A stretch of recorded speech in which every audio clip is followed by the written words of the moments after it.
ఏరా తాగొచ్చావా? మన వంశంలోనే ముందు తాగేవాళ్ళు లేడు. లేదు నాన్న, మన వంశానికి నేను చెడ్డ పేరు తీసుకురాను. అందుకే మన వంశంలో మందు తాగరు కాబట్టి చెడ పుట్టావు కదరా.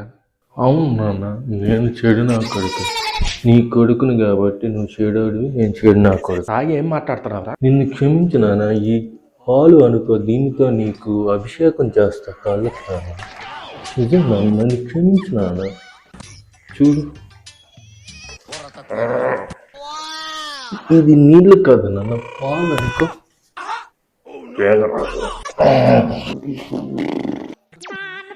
ఏం చేస్తున్నామ్మా బాబు? బుజ్జోడా, ఏం చేస్తున్నా? కాళ్ళు కడుగుతున్నా నాన్న. నీ కాళ్ళు అనుకో, కడుగుతున్నా. ఓహో, కాళ్ళు కడుగుతున్నా. నీ కాళ్ళు కడుగుతున్నావురా? నీ కాళ్ళు, నా కాళ్ళు కాదు. అవునా? అంత ఎక్కువ వీడియో నచ్చితే లైక్ చేయండి. మరిన్ని వీడియోస్ కోసం మన ఛానల్ సబ్స్క్రైబ్ చేయండి. వీడియో ఎలా ఉందో కింద కామెంట్ చేయండి.